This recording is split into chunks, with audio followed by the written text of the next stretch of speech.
بسم اللہ الرحمن الرحیم۔ السلام علیکم۔ Welcome to S A teaching zone. آج کی ہماری یہ ویڈیو 12 کلاس کی ہے، اردو کی بک کا نام ہے گلستان ادب۔ تو آج ہم کر رہے ہیں لیسن نمبر 24، سبق نمبر 24 ہے، جو کہ نظم والا حصہ ہے۔ ہم نے نثر والا حصہ مکمل کر دیا، تو لائن سے ہم چل رہے ہیں۔ تو یہ سبق نمبر 24 پر آ رہی ہے نظم روح عرضی آدم کا استقبال کرتی ہے۔ تو اس کے لکھنے والے جو شاعر ہیں وہ اقبال ہیں۔ تو پہلے ان کا ہم تعارف دیکھ لیتے ہیں۔ تو دیکھیے، اقبال سن 1877 تا 1938، یعنی 1877 میں پیدا ہوئے اور 1938 میں ان کا انتقال ہو گیا۔ محمد اقبال پنجاب کے ایک مشہور شہر سیالکوٹ میں پیدا ہوئے۔ ان کے بزرگوں کا سلسلہ کشمیر سے ملتا ہے۔ ان کے والد کا نام شیخ نور محمد تھا۔ اقبال نے ابتدائی تعلیم مولوی میر حسن سے حاصل کی۔ 1893 میں انٹرنس پاس کیا۔ 1897 میں لاہور کے گورنمنٹ کالج سے BA کیا۔ 2 سال بعد 1899 میں MA کیا۔ مزید تعلیم کے لیے وہ 1905 میں یورپ گئے، وہاں ڈاکٹریٹ اور بیرسٹری کی ڈگری حاصل کی۔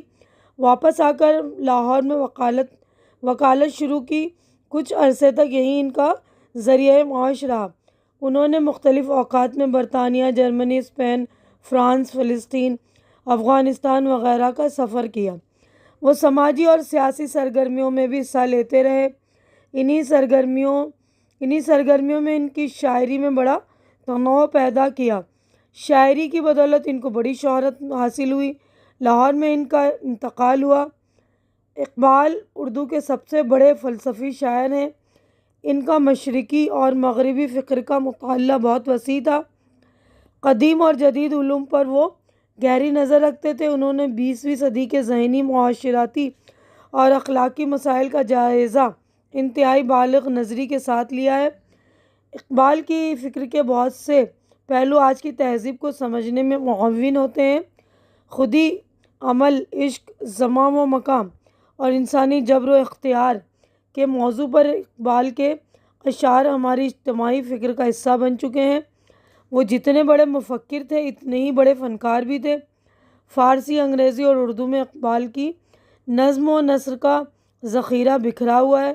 ان کی اردو شاعری کے مجموعے یہ ہیں: بانگ درا، بال جبرائیل، ضرب کلیم اور ارمغان حجاز۔ یہ نظم روح عرضی آدم کا استقبال کرتی ہے، بال جبرائیل سے لی گئی، یعنی بال جبرائیل جو ایک پوری بک ہے، پورا مجموعہ ان کی نظموں کا، اس میں کی ایک نظم ہے یہ۔ تب ہم نظم کی طرف بڑھتے ہیں آگے۔ تو دیکھیے، نظم کا نام ہے روح عرضی آدم کا استقبال کرتی ہے۔ تو ہم جب تشریح کریں گے تو سیاق و سباق کے حوالے سے تشریح کرتے ہیں کہ ہم دیکھیے، میں ایک ایک بند کی تشریح کر کے آپ کو ایکسپلین کر دوں گی۔ تو اس طرح ہم لکھیں گے کہ یہ بند اقبال کی نظم روح عرضی آدم کا استقبال کرتی ہے سے لیے گئے ہیں۔ یا ہم اس طرح بھی لکھ سکتے ہیں کہ گلستان ادب، ہماری کتاب جو گلستان ادب، اس میں شامل جو اقبال کی نظم ہے روح عرضی آدم کا استقبال کرتی ہے، اس سے لیے گئے ہیں۔ اس طرح ہم لکھ سکتے ہیں نا۔ اس کے بعد جو ہمارا مین تشریح کرنا ہے وہ کریں گے۔ تو پہلا بند میں پڑھ رہی ہوں، دیکھیے: کھول آنکھ، زمین دیکھ، فلک دیکھ، فضا دیکھ، مشرق سے ابھرتے ہوئے سورج کو ذرا دیکھ، اس جلوہ بے پردہ کو پردوں میں چھپا دیکھ، ایام جدائی کے ستم دیکھ، جفا دیکھ، بےتاب نہ ہو کے اور قے بیم و رجا دیکھ۔ تو آدم علیہ السلام کے زمین پہ پہنچنے پر روح عرضی کہتی ہے، یعنی جب زمین پر آدم علیہ السلام پہنچے جنت سے نکل کر، تو روح عرضی یعنی زمین کی روح کہتی کہ اے انسان، آنکھیں کھول، یہ تیرے سامنے زمین ہے، انسان ہے، آسمان ہے، فضا ہے، آسمان ہے، انسان نہیں، آسمان ہے، فضا ہے، ان پر نظر ڈال اور دیکھ، مشرق کی جانب سے سورج طلوع ہو رہا ہے اور یہ نظارہ قابل دید ہے۔ اس پر نظر ڈالتے ہی اس ذات کا خیال آئے گا جس نے یہ سب کچھ بنایا۔ تو ان نظاروں کے پردوں میں اس کا جلوہ دیکھے گا، تو اس محبوب حقیقی یعنی خدا سے جدا ہو کر یہاں آیا ہے، یہ تیرے لیے ستم و جفا ہے۔ زندگی تیرے لیے جدائی کا زمانہ ہے، تجھے صبر سے کام لینا ہوگا اور خوف و امید کا یہ معرکہ دیکھنا ہوگا، اس کے بغیر چارہ نہیں۔ اب اگلی بند پڑھتے ہیں۔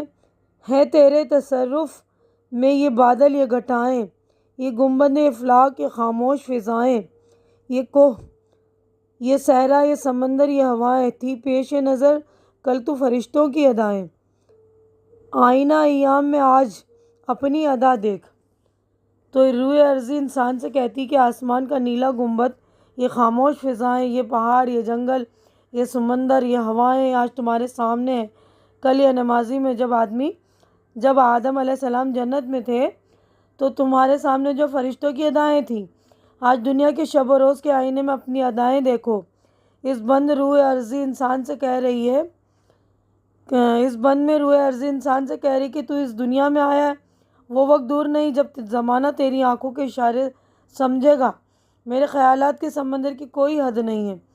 یہ بے کنار سمندر جب تیرے سینے سے آہیں اٹھیں گی تو آسمان تک پہنچیں گی۔ اپنی خودی کی تعمیر کر اور پھر دیکھ کہ تیری آہیں کیا اثر دکھاتی ہیں۔ اب اگلا بند ہم پڑھتے ہیں۔ سمجھے گا زمانہ تیری آنکھوں کے اشارے، دیکھیں گے تجھے دور سے گردوں کے ستارے، ناپید تیرے بحر تخیل کے کنارے، پہنچیں گے فلک تک تیری آہوں کے شرارے۔ تعمیر خودی کر اثر آہ رسا دیکھ۔ تو روح عرضی انسان سے کہہ رہے کہ انسان، وقت تیرے اشاروں پر چلے گا، آسمان کے ستارے تیری حرکات و سکنات کو دیکھیں گے۔ تیرا بخیل بے کنار ہے، تیرا نالہ ہائے نیم شبی کی چنگاریاں آسمان تک پہنچیں گی۔ اپنی خودی کی تعمیر کر اور دیکھ کہ تیری آہیں اپنا کیا اثر دکھاتی ہیں۔ اب اگلا بند دیکھیے۔ خورشید جہاں تاب کی ضو تیرے شرر میں، آباد ایک تازہ جہاں تیرے ہنر میں، جشتے نہیں بخشے ہوئے فردوس نظر میں، جنت تیری پناہ ہے تیرے خون جگر میں، اے پی کرے گل خوشش پیہم کی جزا دیکھ۔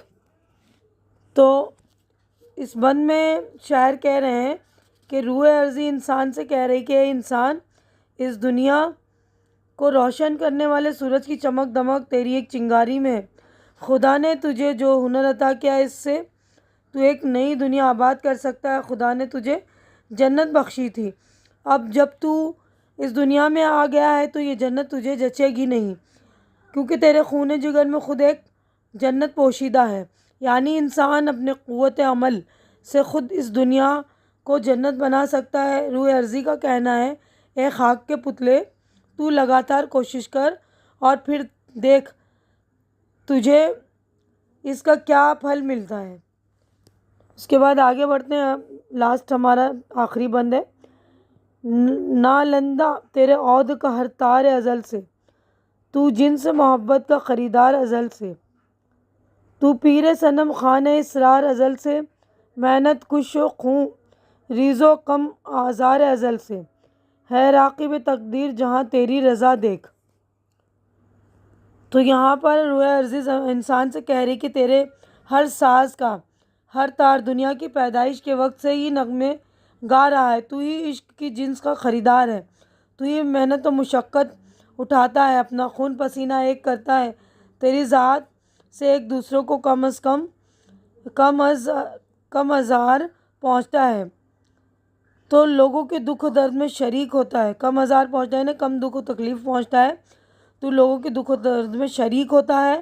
تیری ہی رضا کب تقدیر کی سواری، یعنی اگر انسان اپنی خودی کو اتنا بلند کر لے کہ پھر خدا بندے سے خود پوچھے بتا تیری رضا کیا ہے، انسان اپنے عمل سے خود ہی اپنی تقدیر لکھتا ہے۔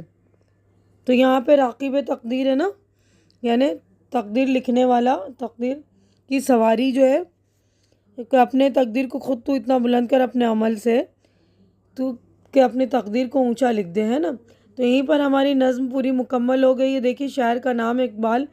تو یہ والا پیج ہمارا مکمل ہو چکا ہے۔ اگلے صفحے پر ہم چلیں گے۔ دیکھیے تو اگلے صفحے پر ہماری جو ہے مشق ہو گئی ہے شروع۔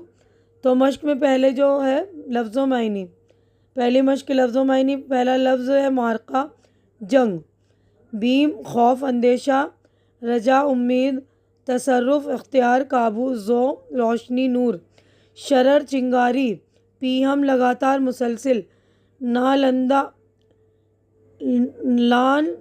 لانندہ رونے والا، رنج و نشاط کے نغمے سنانے والا، عود ایک ساز جو سارنگی سے کسی قدر ملتا ہے، خون ریز خون بہانے والا، کم آزار تکلیف نہ دینے والا، راکب سواری، راکب کا مطلب ہوتا ہے سواری۔ اب آگے بڑھتے ہیں۔ دیکھیے غور کرنے کی بات ہے اس نظم سے متعلق کہ غور کرنے کی بات یہ ہے کہ پوری کائنات میں سب سے بہترین تخلیق انسان کی ہے، باقی تمام چیزیں اس کے لیے پیدا کی گئی ہیں۔ اس حقیقت کو سمجھنے کے بعد پھر انسان کو اپنے منصب کا شعور بھی حاصل کرنا چاہیے، یعنی پوری کائنات میں جو سب سے اشرف المخلوقات، سب سے جو اشرف مخلوق ہے وہ انسان ہے۔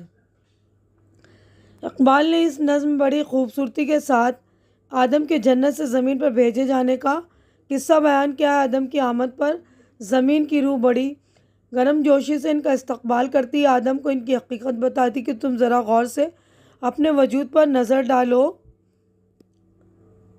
کائنات کی ہر شے صرف تمہاری تخلیق کے لیے کی گئی ہے، یعنی کائنات کی ہر شے صرف تمہارے لیے تخلیق کی گئی ہے، یعنی کائنات کی جو بھی چیزیں ہمارے لیے انسانوں کے لیے بنائی گئی ہیں یہ سب تمہارے ہی محکوم ہیں، یعنی ہمارے حکم کے پابند ہیں۔ فرشتوں نے آدم کو ان کی عظمت کا احساس دلاتے ہوئے جنت سے رخصت کیا تھا، پھر دنیا میں اسی طرح ان کا شاندار اور پراتفاق استقبال بھی کیا جانا چاہیے تھا۔ نظم میں ارتقاء خیال کے ساتھ الفاظ کا انتخاب اور آہنگ بھی بہت مناسب ہے، یعنی جو الفاظ استعمال کیے گئے ہیں بہت ہی مناسب ہے۔ اب آگے بڑھتے ہیں، ہم دیکھیں تو سوالات ہیں یہاں پر، تو ہمارے 5 سوالات ہیں تو ہم 5 کے جوابات دیکھیں گے۔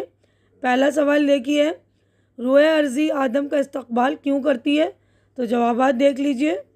تو دیکھیے پہلے کا جواب ہے خدا نے آدم علیہ السلام کو جب زمین پر اتارا تو یہ زمین اس کے لیے ایک نیا مقام تھی، وہ یہاں اجنبی تھا۔ انسان کے لیے جنت سے دنیا میں پہنچنے پر آدم علیہ السلام کا استقبال کیا کہ آدم اس دنیا سے متعارف ہو جائے اور یہ دنیا اس کے لیے اجنبی نہیں رہے۔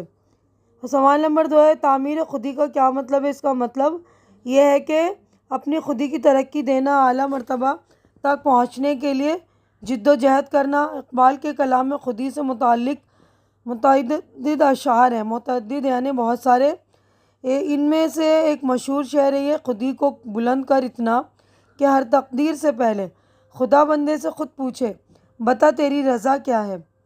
سوال نمبر 3 ہے اس نظم کا بنیادی خیال کیا ہے؟ اس نظم کا انسان اس کائنات کی سب سے بہترین تخلیق ہے، وہ اشرف المخلوقات ہے، باقی تمام چیزیں اسی کے لیے وہ پیدا کی گئی ہیں۔ اس حقیقت کو سمجھنے کے بعد پھر انسان کو اپنے منصب کا شعور بھی حاصل کرنا چاہیے۔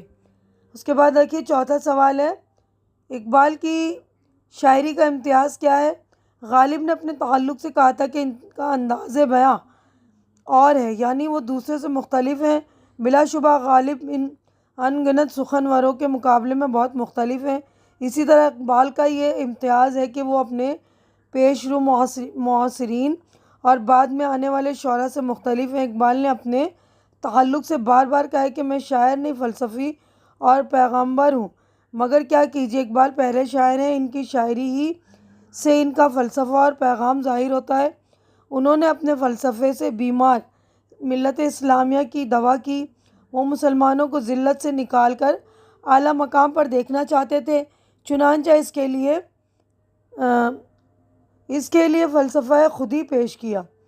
خودی کا مطلب ہے خود شناسی، اپنی پوشیدہ صلاحیتوں کا پتہ لگانا اور انہیں نکھارنا۔ اسی لیے وہ تعمیر خودی اور استحکام خودی پر اصرار کرتے ہیں۔ اس کے لیے سب سے اہم چیز ہے یا عشق، یعنی کسی مقصد کو حاصل کرنے کے لیے ایسی لگن جیسے عشق کے جذبے میں ہوتی ہے، اپنے مقصد کو حاصل کرنے کے لیے مسلسل کوشش۔ اقبال چاہتے ہیں کہ مسلمان ہاتھ پر ہاتھ دھرے تقدیر کے بھروسے نہ بیٹھے رہیں، حالات سے مایوس نہ ہوں اور پر امید رہیں۔ اقبال نے زیادہ تر اپنا فلسفہ اہم شخصیات کے وسیلے سے بیان کیا، کہیں سر سید، کہیں لینن کہیں رومی اور ان کے علاوہ خضر اور جبرائیل کا بھی سہارا لیا، یعنی وہ ان اہم ہستیوں کی زبان سے اپنا پیغام ادا کر کے انہیں پرتاثیر بنا دیتے ہیں۔ اقبال کی شاعری کا ایک امتیاز یہ بھی ہے کہ وہ فلسفہ اور پیغمبر ہونے کے باوجود خشک نہیں، ان کے کلام میں موسیقی اور مترنم بحروں کا انتخاب کرتے ہیں، اسی لیے ان کی غزلوں اور نظموں کو خوش آہنگی کے ساتھ گایا جا سکتا ہے۔ سوال نمبر 5، ایسی نظم جس کے ہر بند میں 5 مصرے ہوں اسے کیا کہتے ہیں؟ 5 مصروں پر مشتمل ہر بند والی نظم مخمس کہلاتی ہے۔ مخمس کا مطلب ہی 5 ہوتا ہے، مخمس کہلاتی ہے۔ نظم روح عرضی آدم کا استقبال کرتی ہے، ہر بند میں 5 مصرے ہیں، یہ مخمس نظم ہے نا۔ تو اب آگے بڑھتے ہیں ہم۔ دیکھیے ہمارے 5 جوابات مکمل ہو چکے ہیں۔ عملی کام متضاد لکھیے یہ، تو یہ سارے الفاظ عرضی، فلک، خورشید، ازل، محبت، اور اس کے بعد یہ والا سوال بھی ہے، اس نظم کے 5 مرکب الفاظ کی نشاندہی کیجیے۔ تو دونوں کے جوابات ہم دیکھ لیتے ہیں، متضاد بھی اور مرکب الفاظ بھی۔ تو دیکھیے یہاں پر الفاظ ہیں اس کے متضاد، یعنی الٹے الفاظ: عرضی سماوی، خورشید ماہ، محبت نفرت، فلک زمین، ازل ابد۔ اب اس نظم کے 5 مرکب الفاظ کی نشاندہی: ایام جدائی، مورقہ بیم و رجا، بحر تخیل، خورشید جہاں تاب۔ تو ہمارا جو عملی کام مکمل ہو چکا ہے۔ تو دیکھیے ہمارا عملی کام بھی مکمل ہو چکا ہے، ساری پوری نظم ہماری کمپلیٹ ہو گئی۔ یہیں پر میں اپنی ویڈیو بھی کمپلیٹ کر رہی ہوں۔ امید ہے کہ جو کچھ میں نے آپ لوگوں کو سمجھایا اچھی طرح سے سمجھ میں آ گیا ہوگا، اور میری ویڈیو بھی آپ لوگوں کو اچھی لگ رہی ہوگی۔ اچھی لگ رہی تو اسے لائک کیجیے، زیادہ سے زیادہ شیئر کیجیے، تاکہ جو بھی ضرورت مند آپ کے فرینڈز وغیرہ ان کی ضرورت بھی پوری ہو سکے، ان کو ہیلپ مل سکے۔ اور میرے چینل کو سبسکرائب کر کے آپ لوگ میری ہیلپ بھی کیجیے، میرے چینل کو سپورٹ کیجیے، کیونکہ اس وقت میرے چینل کو آپ لوگوں کے سپورٹ کی بہت زیادہ ضرورت ہے۔ تو پلیز میرے چینل کو آپ لوگ سپورٹ کریں، میری ہمت بڑھائیں۔ ہماری اگلی ملاقات انشاءاللہ نیکسٹ ویڈیو میں ہوگی، تب تک کے لیے آپ لوگ اپنا خیال رکھیے، مجھے دعاؤں میں یاد رکھیے۔ اللہ حافظ۔